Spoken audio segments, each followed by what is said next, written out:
안녕하세요, 여러분. 오늘 해설 시간에는 여러분의 신앙 패러다임을 말 그대로 확 바꿔놓을 정말 놀랍고도 따뜻한 성경의 비밀 하나를 파헤쳐 보려고 해요. 바로 우리의 궁극적인 목적지, 새 예루살렘에 관한 이야기인데요. 보통 이거 생각하면 좀 막연하잖아요.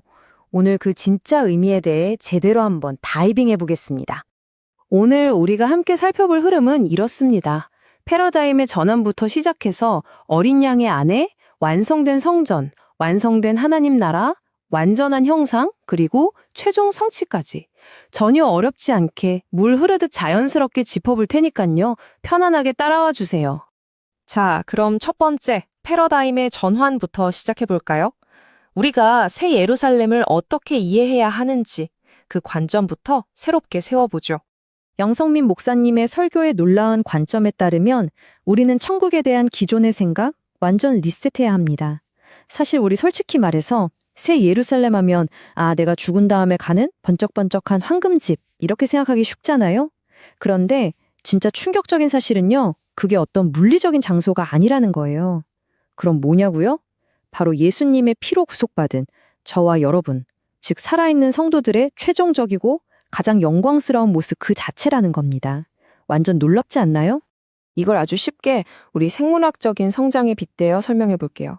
엄마 뱃속에 있는 작은 태아를 한번 떠올려 보세요. 분명 살아있는 생명이지만 아직 우리가 아는 온전한 어른의 모습은 아니죠. 시간이 지나면서 쑥쑥 자라야 하잖아요. 영적인 원리도 똑같습니다. 우리가 처음 성령을 받았을 때는 어린아이 같지만 점차 영적으로 성장해서 예수님이 재림하실 때는 성숙한 신부가 되고요. 마침내 성부 하나님께서 오실 때 완전하고 성숙한 아내로 완성되는 겁니다. 이렇게 우리가 쑥쑥 자라서 도달하는 궁극적인 목적지, 그게 바로 새 예루살렘인 거죠. 그럼 이어서 두 번째 포인트, 어린 양의 아내에 대해 살펴볼게요. 이게 바로 교회의 최종 완성을 의미하거든요.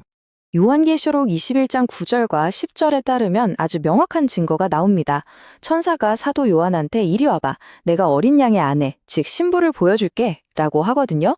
그런데 정작 짠 하고 보여준 게 무슨 예쁜 여성이 아니라 하늘에서 내려오는 거룩한 성, 새 예루살렘이었어요. 성경 스스로가 분명히 말해주고 있는 거예요. 새 예루살렘은 어떤 건물이 아니라 바로 어린 양 되신 예수님의 아내로 완벽하게 성숙한 우리 교회라는 사실을 말이죠. 이런 놀라운 진리가 신약 성경 여기저기 숨어 있는데요. 갈라디아서 4장 26절에 따르면 사도 바울이 새 예루살렘을 가리켜서 우리 어머니라고 부릅니다. 여러분, 어머니가 어떤 존재인가요? 생명을 품고 낳는 분이잖아요. 새 예루살렘이 복음을 통해서 우리를 하나님의 자녀로 낳아주었기 때문에 성경은 살아 숨쉬는 교회를 어머니라고 부르는 겁니다. 정말 따뜻한 표현이죠. 세 번째 포인트로 넘어가 볼까요? 바로 완성된 성전입니다. 하나님이 영원히 거처하실 곳에 대한 이야기예요. 그럼 지금 우리는 어떤 상태일까 궁금하시죠? 에베소서 2장 21절과 22절에 따르면 우리는 지금 당장 100% 완성된 으리으리한 성전이라기보다는 하나님이 머무실 처소가 되기 위해 서로 연결되어서 지어져 가고 있는 중입니다. 비유하자면 한창 공사가 진행 중인 건축 현장 같은 거죠. 하나님의 은혜 안에서 지금 이 순간에도 우리는 계속 예쁘게 지어지고 또 성숙해가고 있는 중이랍니다. 여기서 정말 중요한 핵심 짚고 넘어갈게요. 살아있는 성전인 우리 교회가 그 공사를 다 마치고 완벽하게 성숙해졌을 때 바로 그때 비로소 성부 하나님께서 영원히 함께 사시려고 우리에게 찾아오신다는 거예요. 그 최종적으로 완공된 성전의 웅장한 모습, 그게 바로 새 예루살렘입니다. 자, 네 번째로 넘어가겠습니다. 완성된 하나님 나라에 대한 의미인데요. 우리가 왕권을 누리게 된다는 엄청난 이야기입니다. 베드로전서 2장과 요한계시록 5장에 따르면요. 하나님께서 십자가의 그 귀한 피로 우리를 구원하신 진짜 목적이 나옵니다. 우리를 하나님이 사시는 신령한 집으로 또 그분의 보좌가 떡하니 있는 거룩한 나라로 만드시기 위해서였어요. 우리가 마침내 새 예루살렘으로 완성되면요. 우리는 그냥 천국에서 박수나 치는 구경꾼이 아닙니다. 하나님과 함께 세세토록 왕노릇하는 그런 엄청난 영광을 누리게 되는 거예요. 다섯 번째 포인트, 완전한 형상입니다. 이게 바로 창조 목적이 완성되는 가장 깊은 의미를 담고 있거든요. 아까 태아 비유 기억나시죠? 그 꼬물거리던 태아가 훌쩍 커서 부모를 쏙 빼닮은 어른이 된 걸 상상해 보세요. 요한계시록 21장 18절에 따르면 새 예루살렘 성이 맑은 정금으로 되어 있다고 해요. 우리는 보통 이걸 보고 와 진짜 24K 순금으로 된 도시인가 보다 하잖아요. 하지만 계시록 1장에서 금 촛대가 곧 교회라고 명확히 풀어준 걸 보면 얘기가 달라집니다. 여기서 정금은 번쩍이는 금덩리가 아니라 빛이 환하게 발하는 성숙한 교회, 즉 우리 자신을 뜻하는 너무나 아름다운 영적 상징인 거죠. 그리고 또 하나, 진짜 흥미로운 상징이 바로 벽옥이에요. 요한계시록 4장 3절에 따르면 하나님의 모습이 마치 벽옥 같다고 묘사되어 있거든요. 그런데 새 예루살렘의 성벽이 바로 이 벽옥으로 지어져 있어요. 무슨 뜻일까요?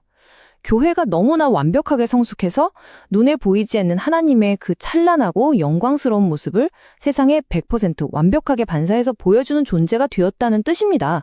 정말 대단하죠?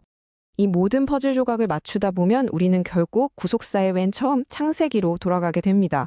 창세기 1장 26절에 따르면 하나님은 애초부터 당신의 형상과 모양을 쏙 빼닮게 사람을 만드셨어요. 맞습니다, 여러분. 새 예루살렘은 요한계시록 끝에 와서 뜬금없이 나타난 개념이 아니에요. 창세기부터 시작된 하나님의 그 원대한 창조의 목적이 마침내 우리 안에서 완벽하게 성취된 모습인 겁니다. 이제 마지막 6번째, 최종 성취입니다. 하나님의 궁극적인 목적을 싹 정리해보죠. 오늘 우리가 나눈 가장 핵심적인 4가지 의미 잊어버리시지 않게 개조식으로 딱 요약해 드릴게요. 새 예루살렘은 절대 장소가 아닙니다. 첫째, 교회의 완성인 어린 양의 아내. 둘째, 아버지가 거하시는 완성된 성전. 셋째, 우리가 영원히 왕노릇할 완성된 하나님 나라. 그리고 넷째, 창조 목적이 달성된 하나님의 완전한 형상. 자, 이 4가지가 새 예루살렘이 가진 진짜 의미랍니다. 오늘 양성민 목사님의 설교에 나타난 이 놀라운 관점이 사실 우리에게 엄청난 위로가 되거든요. 한번 깊이 생각해 보세요. 그 길고 긴 하나님의 구원의 역사 속에서 하나님의 눈동자 속에 오직 단 하나 담겨 있던 소원은 바로 여러분 자신이었습니다. 하나님은 저 하늘에 있는 화려한 건축물을 원하신 게 아니에요. 당신의 피를 흘려가며 구원해낸 우리를 영원히 함께 살 거처이자 세상에서 가장 아름다운 신부로 얻고 싶으셨던 겁니다. 눈물 날 만큼 감동적이지 않나요? 자, 오늘 이 엄청난 진리를 깨닫게 되셨는데 마음이 어떠신가요? 우리는 죽어서 어디 낯선 외계의 황금 도시로 이민 가는 게 아닙니다. 지금 이 순간에도 우리 자신이 바로 그 찬란한 빛을 내며 하나님의 모습을 반사하는 새 예루살렘으로 하루하루 지어져 가고 있는 거예요. 그렇다면 이 영광스러운 완성을 간절히 기다리는 사람답게 바로 오늘 당장부터 내 삶 속에서 하나님의 그 아름다운 형상을 조금씩이라도 비추며 살아야 하지 않을까요? 여러분은 이 가슴 벅찬 부르심에 기쁨으로 응답할 준비가 되셨습니까? 오늘 준비한 해설은 여기까지입니다. 이 가슴 뛰는 소망이 여러분의 평범한 일상을 매일매일 눈부시게 비추기를 진심으로 응원합니다.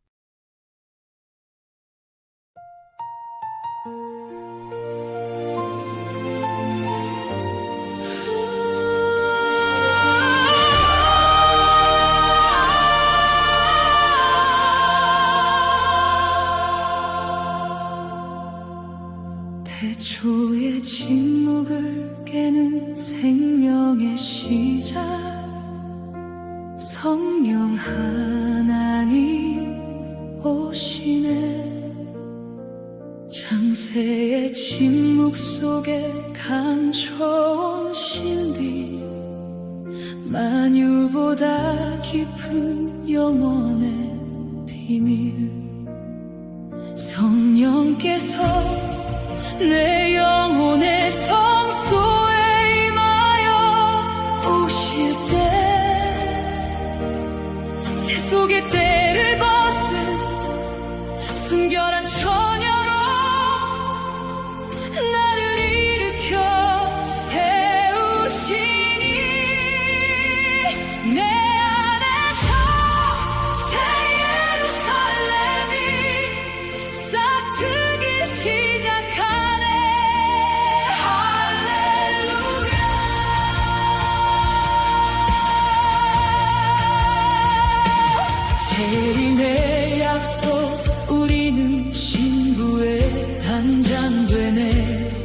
만세전 작정하신 언약의 등불 가려졌던 새 예루살렘의 영광